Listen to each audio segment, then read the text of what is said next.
Lewap vilayatynyň edara kärhanalaryň ýolbaşçy düdümlerinden Gurbanuly Berdimuhammedowyň merhum kakasy Mälikuli Berdimuhammedowyň 40 sadakasy geçýänçe saç tyýrdyryp tahyýaly gezmek talap edilýär. Erkek ýolbaşçylary degişli bolan bu düdügün prezidentiň bir aýdan gowrak wagt bäri tahyýa geyip kakasynyň ýasyny tutýan wagtlaryna gabat gelýär. Azatlyk radiosynyň habarçysy Lewapda girdilen bu talabyň diňe bir döwlet edara kärhanalarynyň ýolbaşçylaryny däl eýsem hususy firmalaryň dolandyrjylaryny da degişlidigini aýtdy. Prezidentiň kakasy 18 aprelde 88 ýaşda aradan çykdy. 28 may anyny güni onuň ölümine 40 gün bolýar. Mälikuli Berdimuhammedowyň 40 sadakasy geçýänçe ýolbaşçy düzüme saç tyýrdyryp kellesi tahyýaly gezmek tawşyryldy diýip buyrukdan habarly çeşme Azatlyk radiosynyň habarçysyna gurrun berdi. Kakasynyň 7-si geçýänçe Berdimuhammedow köpçülige çykmady. Döwlet telewizionyasynda görkezilmedi. Galabertede prezidentiň kakasynyň ölüminiň ýygyanyna gabat gelen at we it bayramlary ýurtda dawaraly şowhuny bilen belenip geçildi. Bu dawaralarda Berdimuhammedowyň ogly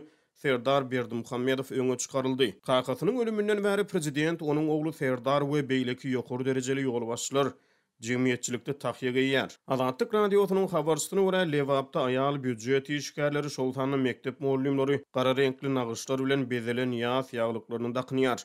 Habarçynyň maglumatlaryna görä prezident geçirilýän şäherlere garulagda gatnaşýar. Ýazda gara maşyn tahyýa aýdymsaz düşünür ýal däl diýip bir Türkmenistan Azatlyk radiosynyň habarçysyna gurrun berdi. Türkmende hem desurlaryna gara renk ýaz renki bilen iltişdirilýär we aýal gyzlar ýakyn howaslarlary aradan çykandan soň ýaz günlerine köplenç gara renkli nagyşlary bolan ýaglyklara dakynýar. Lewapda kellesi tahyýasyz mahkama işgärleriniň ýa-da ýokary wezipeli adamlaryň gözüne görünýän mektep direktorlarynyň hemde keserhana ýolbaşçylarynyň işden boşadyljakdygy duýduruldy diýip ýagdaýdan habarly çeşme Azatlyk radiosynyň habarçysyna gurrun berdi. Mälikuli Berdimuhammedowyň aradan çykmagynyň ýygyany marada toy mekany ýeleri 3 gün içinde toy toylamagyň özlerine gadagan edilendigini aýtdylar. Toy gadagançylygy Lewap vilayatynyň Farawe trawyna 7 gün öz güýjünde galdy.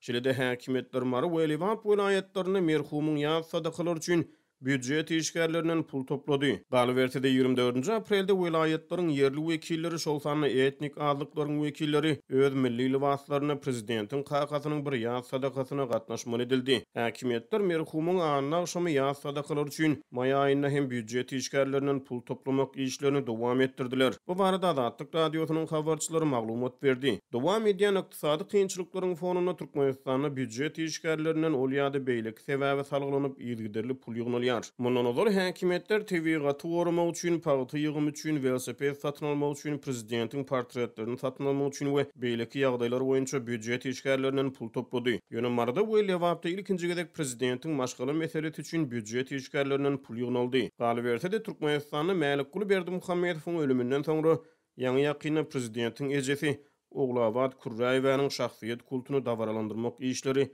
täzeden ýaýbanlandy. Geçen hepde ýurdun durly künjeklerine şol sanly paýtagyt Aşgabatda we marada prezidentiň ejesiniň eli işlerine bagyşlanyp sergiler we aýal gyzlar bilen duşuklar geçirildi. Duşuşuklarda ähli türkmen aýal gyzlarynyň prezidentiň ejesini meňdemek talap edildi. Türkmen rejimi Berdimuhammedowyň şahsiýet kultuny ýygyderli dawaralandyrýar.